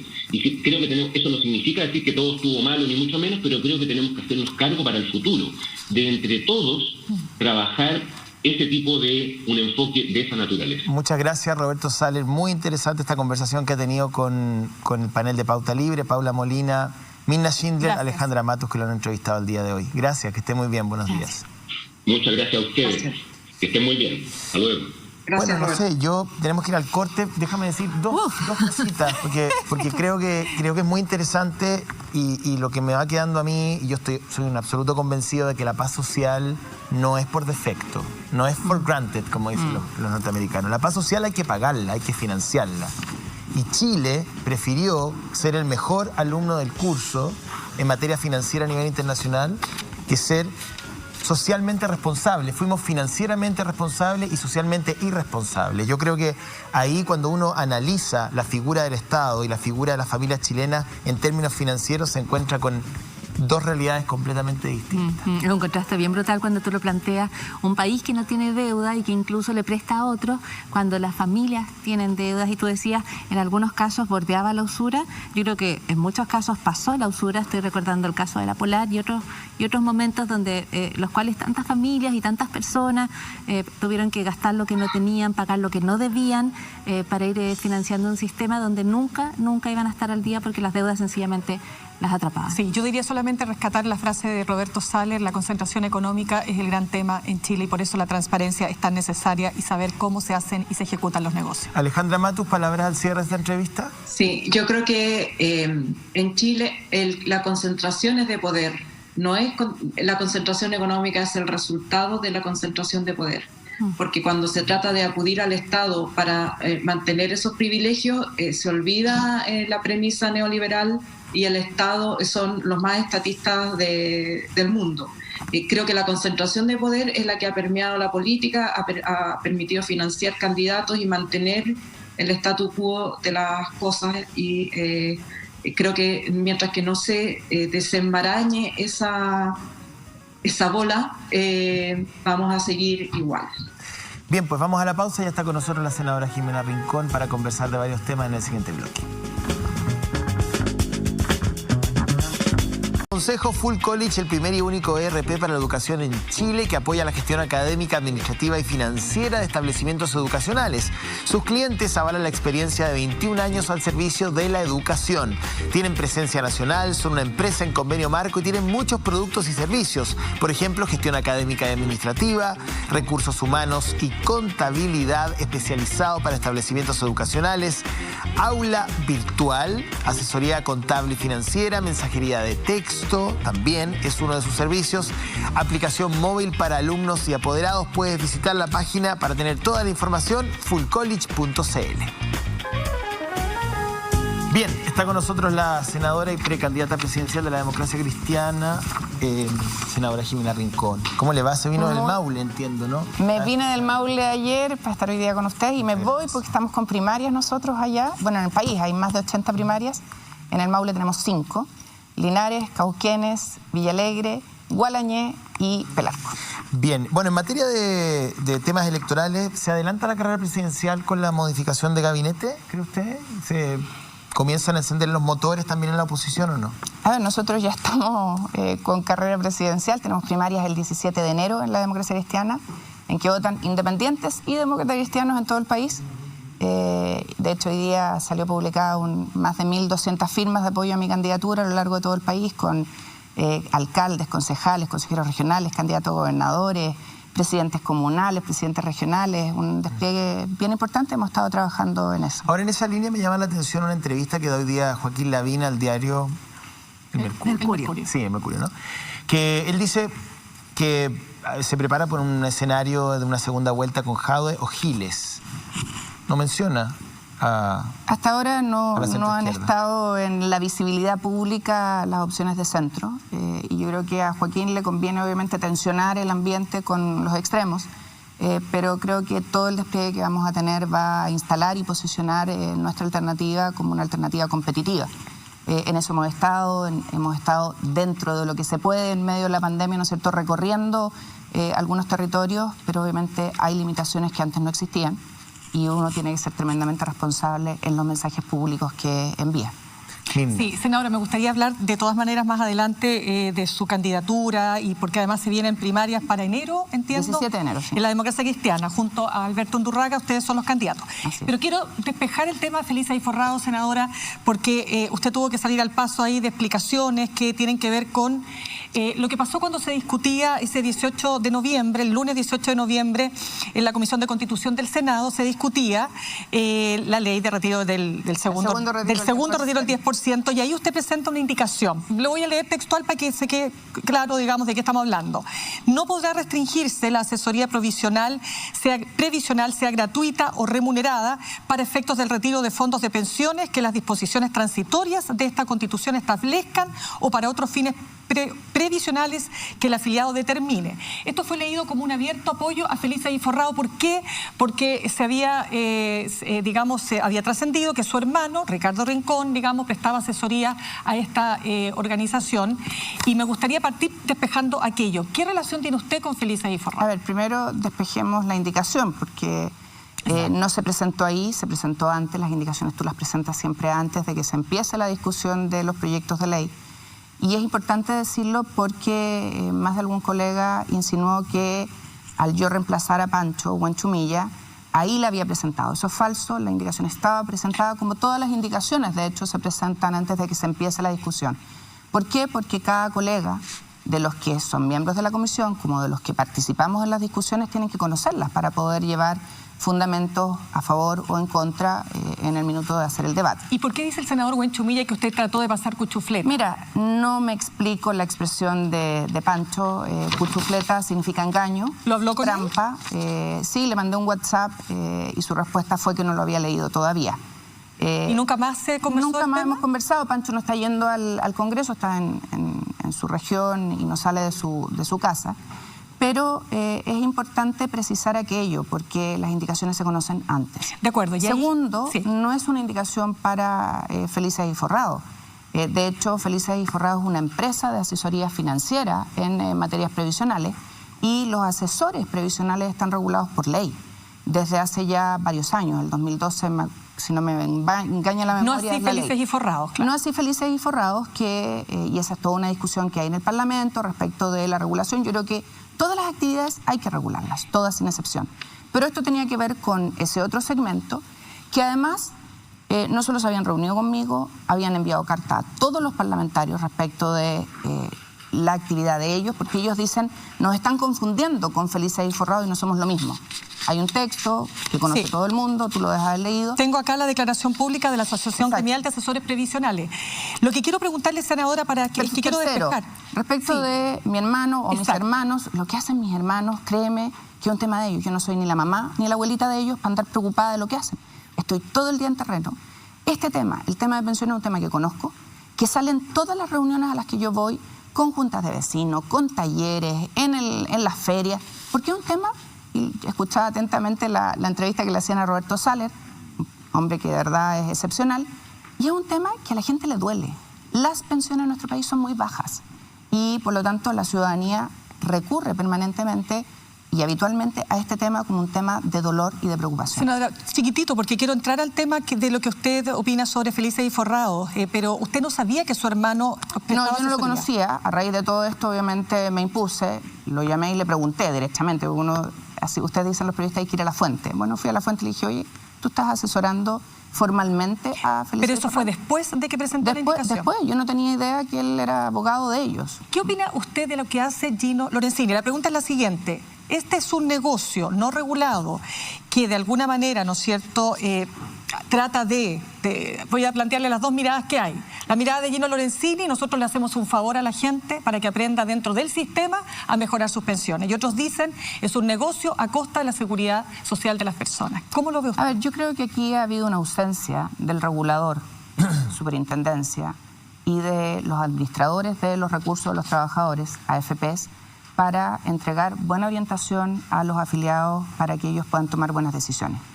De acuerdo a nuestro sistema, tú puedes elegir entre los 5 multifondos que hay, puedes cambiarte las veces que estimas pertinente hasta el día de hoy. Hasta el día de hoy, porque... Y esa es otra discusión, gran discusión, por cierto, y en virtud de aquello, tomar, ¿no es cierto?, los riesgos que tú estimes adecuados. ¿Por qué? Porque el sistema definió hace ya un buen tiempo atrás que la ciudadanía iba a determinar dónde iba a tener sus fondos, con márgenes. La gente obviamente que está más cerca de jubilar no puede tener sus fondos dentro de los fondos más riesgosos a efecto de protegerlo. ¿Y qué es lo que ha pasado? Ha habido ausencia de indicaciones, de regulaciones, de orientación y al final del día la ciudadanía no tiene información. Y surge este negocio, ¿no es cierto?, de Felices y Forrados, que lo que hace es entregar información masiva al mercado. Si es buena, si es mala, bueno... ¿Es un cruel engaño, como decía una columna? Yo creo que se extralimitó quien puso aquella afirmación, ¿ya? Y creo que Gino de hecho le contestó. Yo he leído todas las columnas sobre el tema. Y creo que es importante que la autoridad aquí tome cartas en el asunto. O sea, hay que regular allí, ¿no? Yo creo que hay que regular a todos. Siempre lo he dicho. Y lo he dicho además en la Comisión de Hacienda, lo he dicho en las reuniones ¿Con de trabajo que limitación al cambio de fondo? Porque el proyecto del gobierno, lo que esta semana conocimos, fue que está limitando los cambios de fondo, solamente se va a permitir el cambio al fondo siguiente, digamos. No, se va a permitir 2 cambios en el año, ¿sí? Salvo que sea el fondo al fondo siguiente, digamos, claro. Y ¿usted está de acuerdo con esa figura? A ver, si tú me preguntas a mí, yo digo, ¿saben qué? ¿Por qué no transparentamos esto? Si vamos a limitar los cambios, no hagamos más cambios. Que la AFP sea la que asuma los riesgos que corre el afiliado con sus platas y que ellos determinen dónde tiene que tenerlos para que renten de mejor manera. Senadora. Si no va a ser así, creo que no corresponde que limiten al trabajador de algo que existe, que es la posibilidad de mover sus recursos. Senadora, para cerrar el punto, ¿qué opina o qué respuesta tiene usted para este mail de un ex empleado de Gino Lorenzini, Esteban Rodríguez, que hace un relato con las labores que realizaba con la empresa, él fue desvinculado, en fin, y dice que él escribía o hacía asesorías para usted, para su trabajo parlamentario? Mira, entonces, mis asesores en materia de pensiones son Álvaro Gallegos, ex superintendente de AFP, Maximiliano Boada, ingeniero y abogado, ingeniero comercial y abogado, que son asesores formales, y Patricio Basso, que es un asesor ad honorem. Pero perdón, ¿este señor no lo conoce usted? No lo conozco, no sé quién es. No tengo idea, ni siquiera... lo asesoro en cambios de fondo, pues, senadora. No. Los asesores de cambio... mi asesor de cambio de fondo es mi pareja. O sea, lo que Mina está planteando y el contenido es que me parece interesante. Lo que Mina plantea y el contenido de ese documento, de esa carta, donde dice que este señor que trabaja para Felices de Forrado al mismo tiempo le asesoraba a usted, eso es falso de su punto de vista. Yo no lo conozco, no sé quién es. Y lo que me sorprende de manera increíble es que la prensa, o una prensa en particular, se haya dedicado a atacarme respecto de esta acusación. Insisto, no conozco a este señor. Y la acusación de fondo, que es una triangulación de dineros, que no hizo el señor Lorenzini, que la hizo el mostrador, haya pasado absolutamente colada, no haya ninguna. No en este programa. No aquí. Aquí lo tratamos. En este programa no lo he visto, pero en este canal sí he visto que es un tema. Aunque hay un tema nuevo, ¿eh? Pero hay un tema... CIPER publica esta semana que Volcom le debe a Piñera Morel 500 millones de pesos, que si bien Piñera Morel se había salido el 2015 de Volcom, ese crédito todavía permanece impago o se ha pagado, pero que todavía hay una relación financiera entre Volcom y el hijo del presidente, digámoslo. Eso está publicado en el CIPER. Y no solo eso, también se ha publicado por CIPER y por el mostrador información de quienes están detrás de Asment, quienes están detrás de las empresas que están involucradas en esta acusación, que son altos personeros de la política de nuestro país. Correcto, pero para cerrar, para usted, Gino Lorenzini, Felices y Forrados, ¿es una organización que debe estar ahora ya regulada? Todos los actores financieros, todos, tienen que estar regulados, siempre.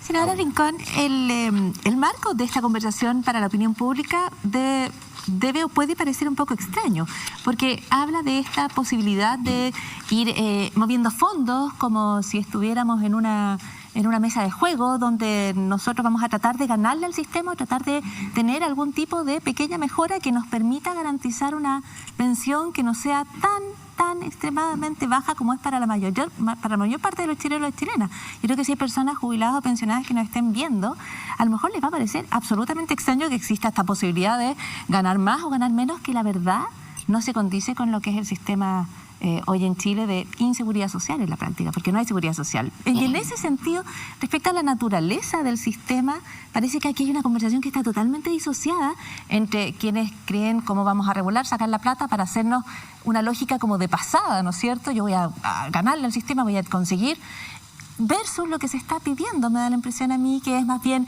generemos un sistema de seguridad social donde todos nos apoyemos unos con otros y no estemos pasando las penurias que pasa la gente retirada. Eso quería decirle. Y la otra pregunta tiene que ver con también lo que está en el fondo de esta conversación y que tiene que ver con, y usted misma lo dice, yo fui ministra del Trabajo, yo fui directora un tiempo de una AFP. Usted sabe que lo que está en el fondo de esta discusión es esa sospecha que tiene la ciudadanía respecto a que hay una puerta giratoria y las personas están a veces regulando a las mismas instituciones donde después van a ir a trabajar y que por lo tanto hay una cuestión de influencia, interés que a lo mejor no es el llamado directo, sino que es la puerta giratoria donde un grupo va pasando de un lado a otro como en una silla musical. A ver, toda la razón, y vamos a despejarla, porque hay dos temas distintos en tu planteamiento. Uno, respecto de la posibilidad de que la ciudadanía mueva o no mueva sus dineros en el sistema. Y eso es una facultad legal establecida en la ley hace ya algunos años, cuando se crean el sistema de multifondos. Eso existe hoy día. Y obviamente, en la medida que uno va conociendo el sistema en detalle, sabe que vas a poder sacar mayor rentabilidad en el fondo que tú tengas, en los ahorros que tú tengas, pero eso no se va a traducir necesariamente en una mejor pensión. Y ahí, ¿qué es lo que hemos hecho nosotros? Con Patricio Vaso, con el equipo de trabajo que tengo en nuestra oficina, hemos hecho una propuesta concreta. Se la hemos entregado al gobierno. El gobierno hasta el día de hoy no nos ha respondido. Y esa propuesta tiene que ver con, primero, cambiar el sistema de las tablas de mortalidad. Hoy día en Chile la gente no se muere en la edad que se proyecta con las tablas de mortalidad, y eso basta ver, ¿no es cierto?, los datos del INE, del registro civil, para saber que la ciudadanía en nuestro país se muere a los 80, 85 años. Segundo, cambiar la fórmula de cálculo de la tasa de interés técnico del retiro programado, porque si uno hace ese cambio, vas a mejorar inmediatamente el sistema de pensión y vas a dejar de seguir jugando con el sistema para inducir finalmente a la ciudadanía que tome una renta vitalicia. Debo decir que de las 7 AFP, 5 son de compañías de seguro. Tercero, eliminar el factor de ajuste, que es un factor que todos los años se calcula en el ahorro de los trabajadores y se les va restando y no se le devuelve al año siguiente para volver a calcular. Y cuarto, hablar derechamente sobre las comisiones de intermediación y comisiones de administración. Si nosotros tomamos esos 4 temas y los aplicamos, que son todas medidas administrativas, no pasan ni siquiera por el Parlamento, cambiamos e incidimos en la pensión de la ciudadanía, de manera real hoy día. ¿En cuánto? En un 50% al menos. Esa es la realidad. Y la pregunta es, ¿por qué no se quiere hacer? ¿A quiénes estamos defendiendo? ¿Los ahorros de los trabajadores? Hoy día una persona que se pensiona por retiro programado, cuando se muere, no ha gastado ni la mitad de lo que tenía cuando empezó su jubilación. Eso, perdónenme, es inmoral y no corresponde. Y yo creo que llegó el momento en que hablemos en serio de estos temas. Respecto del otro tema que tú planteas, primero, yo nunca regulé a las AFP. Yo era superintendente de Seguridad Social, antiguo sistema, ley de accidentes del trabajo, cajas de compensación. Nunca regulé a las AFP. Segundo, me invitaron a ser parte de un directorio, fui directora de esa AFP que como ministra del Trabajo cuestioné en una fusión de papel que le significó, junto con otra AFP, $400 millones menos al Estado de Chile. O sea, cuando uno ejerce los roles, tiene que ejercerlos con transparencia y sin conflicto de interés. Y yo creo que eso he dado cuenta en la vida de trabajo que he tenido. Y mi propuesta, la propuesta que hemos hecho, con datos, con cálculos, junto a Patricio Vaso y el resto del equipo, da cuenta de defender los intereses de los trabajadores y no de quienes administran los dineros. Claro, senadora, pero solo un punto a eso. Si dependiera de los exámenes de conciencia que nos hacemos cada uno de nosotros, no existirían inhabilidades en el sistema. No, cuidado, no son exámenes de conciencia, son hechos objetivos, públicos y conocidos. Pero de todas maneras dependen del actuar individual. Y lo que pensamos en general en las regulaciones de la sociedad es que queremos que no exista esta absolutamente de acuerdo, pero yo no me fui de una regulación a ser directora. Nunca regulé. Lo que le quiero preguntar es si tiene la ciudadanía certeza de que el estar en la posibilidad de, por ejemplo, participar en el directorio de una AFP y luego presentar proyectos que afectan directamente a la AFP. Los intereses ¿cómo debería la ciudadanía entender los intereses de la ciudadanía? Y eso es lo que importa. Y gracias a haber estado en ese directorio conozco el sistema absolutamente. ¿Cree que no debería existir regulación alguna para que las personas ejercieran cargos en una AFP, por ejemplo, y luego determinaran legislaciones para regularlas? De un año, y por eso existen los límites, y eso existe hoy día. ¿Y cree que son suficientes las que hay en Chile?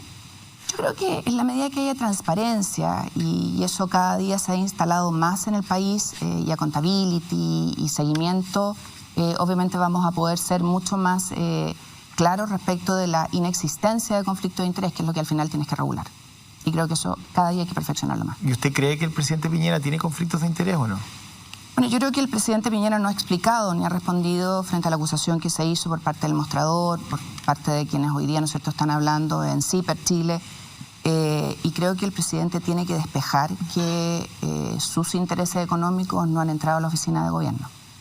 Y hasta el día de hoy eso no se ha despejado. Porque hoy día habla quien está a cargo de Hábitat, ¿eh? Da una entrevista larga al Cuerpo B del Mercurio y dice que todo fue ya profundamente investigado y que esto son cosas que no vale la pena que ni que Hábitat ni que el presidente se refieran?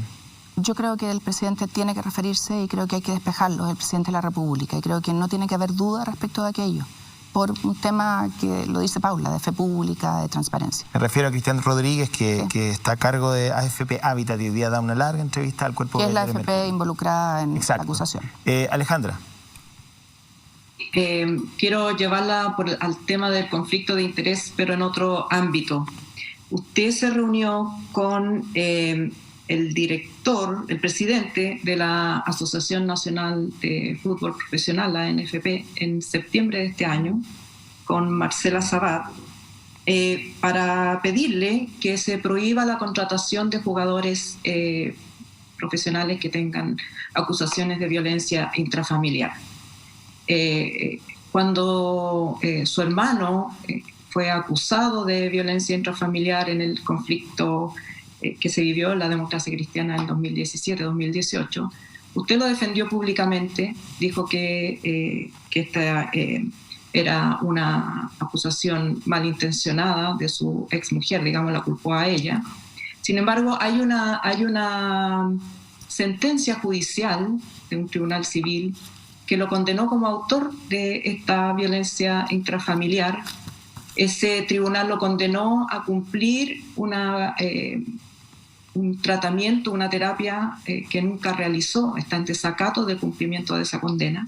Y además el tribunal le ordenó al registro civil anotar esa condena en sus antecedentes, cosa que hasta el día de hoy no ha ocurrido. Es difícil que las personas, por supuesto, no se le puede pedir a las personas que se hagan cargo del comportamiento de sus familiares, pero en el caso suyo, que aspira a la presidencia del partido, que aspira a la presidencia de la República y que además ha tomado una postura política respecto de la necesidad de defender los derechos de las mujeres ante la violencia intrafamiliar, ¿cómo ha madurado ese tema en el tiempo o mantiene la defensa de su hermano en un caso en particular y la condena al resto? A ver, Alejandra, primero despejar la petición que se hizo a el presidente de la ANFP. No era que no se contrataran futbolistas, porque creo que limitar el derecho al trabajo de las personas es grave. Lo que nosotros les pedimos era que primero se implementaran los protocolos para no solo el tratamiento, acompañamiento, seguimiento de situaciones de casos de violencia contra las mujeres, porque nos parece que es un tema que es más que relevante. Cuando uno mira los datos de violencia, de femicidio, de hecho el 19 estábamos conmemorando el primer Día Nacional contra el Femicidio en nuestro país a raíz de la muerte del asesinato de una menor de 6 años por parte de su padre.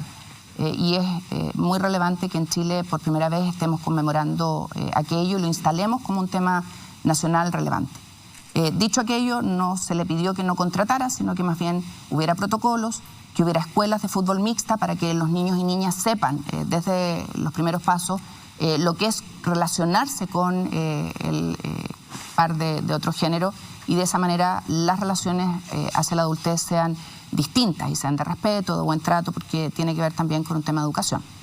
Dicho aquello, y entrando al tema de mi hermano, lo que primero no hay una condena de violencia. Se desestimó 3 veces por el Tribunal Penal. Se desestimó por el Tribunal Penal, pero recordemos también a la ciudadanía que en ese tiempo, es importante este punto, porque en ese tiempo, 2003, no existían los tribunales de familia y no estaba tipificado tampoco la violencia intrafamiliar como un delito penal, estaba tipificado lesiones. Y era el Tribunal Civil el que calificaba si había existido violencia intrafamiliar o no, independientemente que después un Tribunal Penal pudiera, la condena, la sentencia por violencia intrafamiliar de un Tribunal Civil existe respecto de su hermano. Está, según en la justicia, acreditado que él golpeó a su mujer. Querida Alejandra, te podría traer el fallo acá, no lo tengo, pero no está acreditado que golpeó. Y es importante el punto, porque sin perjuicio que no existían tribunales especializados en la época, sí existían tribunales penales para determinar si había o no había lesiones. Y eso se desestimó 3 veces. Y respecto de la condena del Tribunal Civil, del tratamiento psicológico, no decía relación con la acreditación del hecho penal o de lesiones, porque si hubiese sido así, Alejandra, el Tribunal Civil tenía la obligación de remitirlo al Tribunal Penal, cosa que no hizo. Entonces, senadora, es súper importante despejar el tema, y voy a cerrar con esto, porque yo me las voy a jugar siempre por condenar la violencia, por defender el agredido y a la persona que obviamente sufra violencia. Creo que es lo que corresponde. Sea o no sea. Bueno, perdón, Alejandra, esto es súper importante. Yo me entrevisté con Carolina Hidalgo en el momento en que esto estaba, digamos, explotando de alguna u otra manera. Nos juntamos, ella es funcionaria de gobierno, ella quería dar una entrevista, finalmente no se sintió segura, en fin, yo leí el expediente completo. Escuché su relato, que es bien brutal. No tengo por qué... No voy a creerle ni no creerle, digamos. Yo no tengo la verdad. Estoy diciendo que solamente yo conversé con la víctima. Y ella me comentó a mí y me relató la secuencia. ¿Usted dice que todo eso es falso? ¿Cómo vamos a entrar en el tema? Voy a tener que entrar a cosas que... Es que lo planteo porque ya que Alejandra puso el tema, yo no puedo no dar testimonio de la conversación que yo tuve con ella. José Antonio, ¿te leíste el expediente? Sí, pues lo pedimos en el canal, me acuerdo, en esa oportunidad, antes de que yo me entrevistara. Era largo, era muy largo. Lo leímos en ese momento con la editora, que era la Ángela Robledo, que era la editora de Mega en ese momento. El del Tribunal Civil. Exacto. Son 3 expedientes. Uno, solo para que lo sepas, uno civil y 2 penales. No, leímos el civil. Ya. Es que es importante leer todo. Por eso le planteo, le cuento lo que yo escuché de la víctima. José Antonio, no, está bien, si yo te creo, no tengo por qué dudar de ti. Yo me leí los 3 expedientes, yo estuve cerca en esa época, yo le presenté a Carolina, mi hermano, trabajaba conmigo. Y un día llega mi hermano a mi casa y me dice, Jimé, no me quiero casar. Le dije, bueno, no te cases. No era su señora Alejandra, para que lo sepas, era su polola. Sí. Y llevaban un año viviendo juntos. Bueno, pero el tema, me imagino que en ese tema tú no tienes la postura de que necesita el papel. Ninguno. ¿Puedo terminar de hablar? Llevaban pololeando un año, estaban viviendo juntos. Ella quería casarse. Habían puesto fecha de matrimonio y de repente Ricardo me dice, ¿sabes que no me quiero casar? Le dije, bueno, no te cases, habla con la Carola, resuélvanlo. Claro. Y volvió después y me dice, la Carola me dice que tengo que indemnizarle los años perdidos o si no que me tengo las consecuencias. Senadora... Déjame terminar porque es un tema súper doloroso. Sí. Y ella era mi amiga. Es que usted ya dijo eso en el pasado. Sí. Bueno, entonces no respondo. No entiendo, pero... No respondo nada más, porque como ya lo dije... No, sí lo puede responder, pero quiero ahondar sobre el mismo tema, porque esta postura que tiene usted es la postura que tienen mayormente las familias de las personas normalmente acusadas de cualquier delito. Mi hijo no lo hizo, mi hijo es bueno, es ella, la pécora. Digamos, ese es el típico argumento, es un argumento, ella quería sacarle plata, ella quería... Y es Alejandra, una manera de... ¿Sabes qué? Alejandra, yo he enfrentado 2 campañas con este tema. Sí.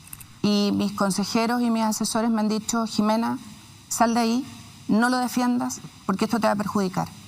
Y yo hay una cosa que tengo clara. Yo voy a defender siempre la verdad, aunque me cueste cualquier cosa. Si mi hermano es culpable, yo voy a, obviamente, condenarlo. Si mi hermano es inocente o otra persona es inocente, no puedo hacerlo. Yo conozco las pruebas, conozco el caso, vi las radiografías de preexistencia de supuesta fractura de nariz. No eran de la fecha que ella decía. Entonces, no puedo decir, por salvarme yo, algo que no es cierto. Y perdónenme, pero en esto tengo una sola postura. Y yo lamento lo que vivió la Carola, porque obviamente tenía todas las ilusiones del caso. Y lamento todo lo que ha vivido Ricardo, con su señora, con sus hijos, porque esto es permanente. Y lamentablemente lo tiene que revivir por mi culpa en este caso. Y es súper doloroso. Él lleva casado 12 años, tiene 2 niños preciosos, uno de ellos mi ahijado, y créanme que es súper doloroso para él. Más aún, senadora, sabiendo también que es súper doloroso para una mujer que hace una denuncia obvio, ante un tribunal de la República. Por supuesto, Alejandra. Que fue a la clínica Las Condes, a la clínica alemana, perdón, que constató las lesiones. ¿Viste el certificado? ¿Viste el certificado, Alejandra? El tribunal acreditó el hecho. No es así. No es así, porque si lo hubiera... Lo acreditó porque el penal y no se hizo. No, pero pero por algo lo invita. ¿Por qué lo mandó a un tratamiento terapéutico? Porque el abogado le dijo que si él cumplía ese tratamiento iba a reconocer lesión y no iba a poder defenderse en lo penal. Y no lo cumplió. Porque estaba en el juicio penal, Alejandra. El juicio, pero bueno. Yo creo que... el tema es que la verdad, ¿cómo puede usted saber la verdad si usted es la hermana del imputado? Usted no puede saber cuál es la verdad. ¿Cómo va a ser más verdad lo que dice usted a lo que dice un tribunal? Y los tribunales penales no son...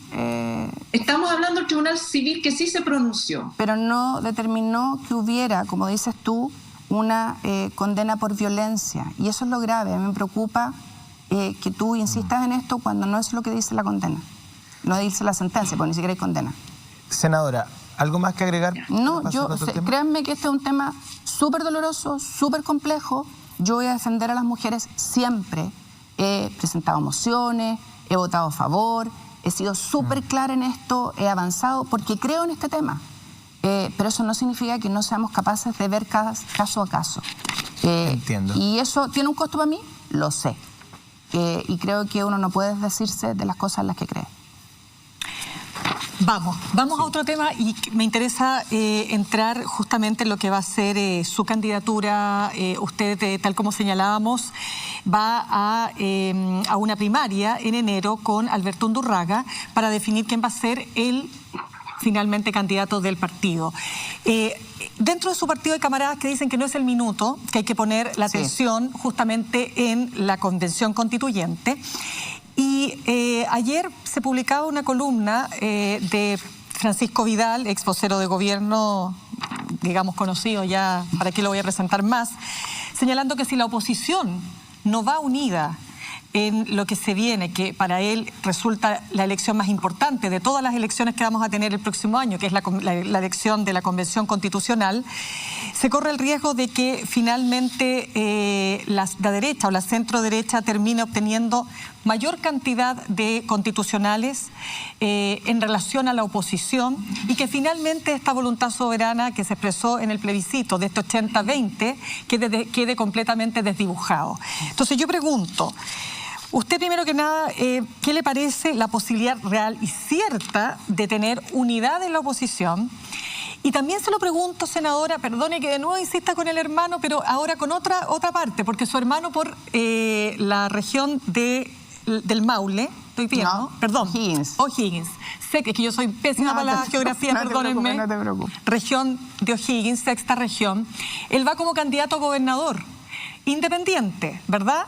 Pero es apoyado por el presidente regional de la Democracia Cristiana. Entonces, ¿cómo se entiende esto? ¿Cómo lidia usted? Porque usted tiene que responder por su hermano y también en este caso. ¿No llamó para decirle, oye, gracias por el apoyo? Le pregunto. No, gracias a Dios no tengo que responder por lo que hace el tercero, sino que por lo que hago yo. Exactamente, pero eso es súper importante en la vida. Pero le salta, porque además él está siendo apoyado por demócratas cristianos de la región en vez de apoyar al candidato a la unidad constituyente, que es un socialista. También no puedo responder por todo lo que hacen mis hermanos, porque sería un desastre. Vamos a una pausa cortito. Perfecto. Se relajan todos aquí y vamos a la pausa y volvemos. Vamos.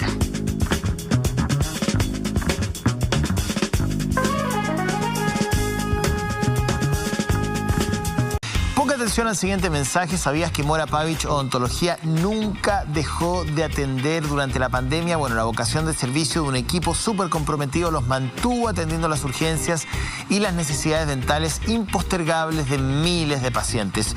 Tomaron todas las medidas de seguridad basados en evidencia científica y también en evidencia normativa. Fueron un pequeño aporte al sistema de salud, pero ahora, más que nunca, los invita a retomar sus tratamientos dentales con los mejores estándares de seguridad.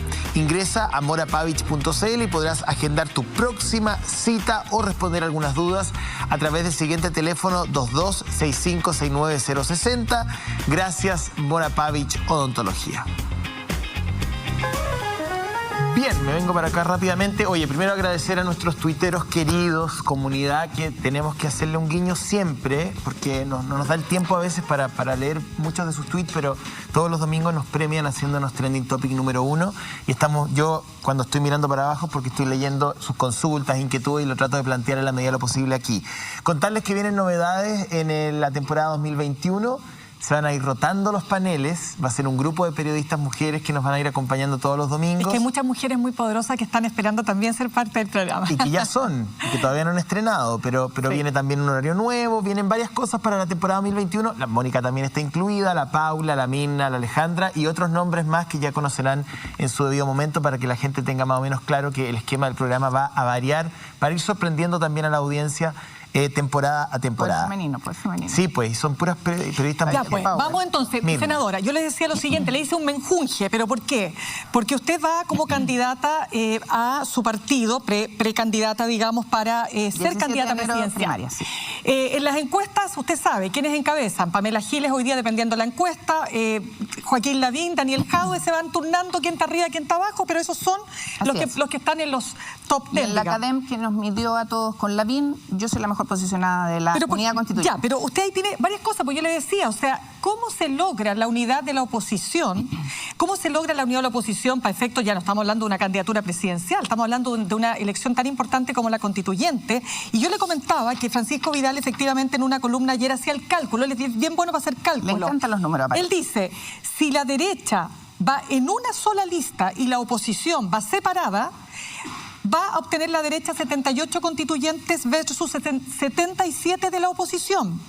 Por el contrario, si la oposición logra efectivamente, ¿no es cierto?, levantar una sola lista, obtendrá 99 asientos, lo que más o menos sería un 66%, versus 56 asientos de la derecha. Y usted tiene, y le agrego, ya, de nuevo el hermano, pero su hermano Ricardo Rincón, candidato a gobernador independiente. Primero tienen que invitar a mi hermano, no, si que responda a él. Y segundo, no he visto a que ningún otro candidato presidencial le pregunte por los hijos, por la señora, por el hermano. ¿Por qué? Porque de verdad, es difícil, porque los camaradas de su partido lo apoyan. Me preguntan por él y no preguntan por los conflictos con los hijos a Joaquín Lavín, por ejemplo. Entonces, sí, también solo el punto. Pero ya, bueno, que Joaquín no lo hemos tenido, no lo hemos tenido entrevistado acá, no ha venido. Pero a ver, primero yo me voy a ir a la reflexión de Pancho, ¿ya? Y aquí yo creo que lo que dice Pancho es efectivo, a Pancho le encantan los números, además las cifras. Aquí lo que tenemos que lograr es la máxima unidad y cohesión posible para la unidad constituyente. Y aquí hay un tema que no es menor, porque ustedes lo vieron, ¿no es cierto?, en lo que fue la negociación para los gobernadores, ahí el PC y el Frente Amplio se fue por el lado, y finalmente a la unidad constituyente le fue bastante bien, muy bien, a la democracia cristiana notablemente bien. Entonces, creo que aquí tenemos que hacer un esfuerzo de unidad férrea, pero con objetivos. Y voy a hacer un punto que hemos estado conversando con la ciudadanía en terreno, y es que piensen ustedes que 155 constituyentes, que es la suma de los datos que tú me das, ¿no es cierto?, en uno u otro escenario, representan el 0,01% del electorado. Nada. Y la ciudadanía tiene mucha esperanza de ser parte de la convención, de ser constituyente. Pero la verdad es que no da el número. Y creo que ahí la política, los partidos políticos de todos los sectores, tienen que hacer un esfuerzo de canalizar y escuchar a la ciudadanía. Yo siempre hablo de esto, y perdonen que lo reitere, a lo mejor me lo han escuchado, Alejandra creo que me lo ha escuchado. Mandela, con su Constitución por la Libertad, generó un espacio de participación que hizo que todos sintieran que una letra de esa Constitución era de ellos. Y yo creo que eso es algo que tenemos que hacer en el país, más allá de los números, ¿ya? Tenemos que hacer que la ciudadanía sienta que participó en ese texto. Y para eso hay que generar canales de participación, espacios de participación que recojan los sueños, los miedos, las esperanzas de la ciudadanía. Yo escuchaba a José Antonio cuando le preguntaba a Saler hace un rato atrás, ¿no es cierto?, por qué esta diferencia tan brutal entre los ciudadanos y lo que tienen versus el Estado y lo que tienen. Bueno, si nosotros no somos capaces de hacer que la ciudadanía se sienta parte de este país en las ganancias y siempre quede atrás, la verdad es que esta Constitución que vamos a escribir no va a salvar el problema. Y ese es el desafío. Disculpe, no quería interrumpirla, pero quería plantearle que ese esfuerzo está aún más lejano si no existe unidad dentro de aquellas fuerzas que representen ideas que son más o menos similares. Está hoy día la columna de Pedro Huel con Carolina Toá, que habla de unidad hasta que duela, y donde se plantea la urgencia de que efectivamente se articulen ideas comunes, allí donde desde la derecha o centro derecha si bien el cálculo, por ejemplo, de personas como Mario Desbordes es que la mitad de la derecha votó a favor de un cambio constitucional, uno podría pensar que en general no se votó mayoritariamente a favor de un cambio constitucional desde la centro-derecha, pero la centro-derecha va a tener la mayoría de la convención. Si no lo hacemos bien. Si no lo hacen bien, si no logran una unidad mínima que en este momento, pero que hasta este momento no tienen ningún viso de lograr. Y la presidencial, porque hay una conversación respecto a qué es más importante, si la convención o la presidencial. A mí me parece que la convención es importantísima porque define el futuro, pero en la presidencial tampoco hay unidad cuando desde la derecha el mismo presidente, con su escuálido porcentaje de aprobación, de todas maneras, está alentando una propuesta unitaria, y hay candidatos que tienen mucha fuerza, como el propio Desbordes, que ahora va a salir, ¿no es cierto?, a hacer campaña, y ya están posicionados Lavín y Evelyn Matei. No quiero darle toda la responsabilidad del peso de la unidad opositora, pero le quiero plantear, si usted se ha planteado en el escenario donde la derecha gana la presidencial, el presidente Sebastián Piñera asegura la continuidad de un gobierno pese a sus dificultades, y la convención es mayoritariamente de derecha. Yo creo que uno tiene que siempre ponerse en todos los escenarios posibles, ¿ya? Y trabajar para que esos escenarios que no te gustan no sean realidad. Y ese es el objetivo, trabajar para tener una propuesta al país, una propuesta que tenga contenido en la Constitución que vamos a escribir, que sea una Constitución además que no represente un sector, que represente al país. Y ese es un desafío, créeme, no menor, porque no se trata de pasar la aplanadora de uno sobre otro, porque si no tendríamos la Constitución al revés. Y yo al menos no quiero eso. Yo quiero una Constitución que efectivamente le dé espacio a todo el mundo, que reconozca un Estado potente, pero que reconozca también la necesidad de desplegar los talentos, la innovación y la creatividad. Y ahí me voy a amarrar de un punto que dijo Roberto, que yo lo creo y es uno de los puntos nuestros. Chile, el gran drama que tiene que ver con lo que decía José Antonio, es la concentración odiosa. Alejandra decía concentración política o de poder. Yo creo que la económica y la del poder van de la mano, y han estado de la mano demasiado tiempo.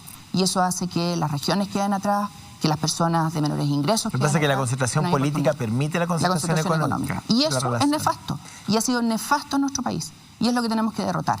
Por eso se permitió la ley de pesca, por eso se ha permitido este no cambio al sistema de pensiones, por eso ha pasado lo que ha pasado.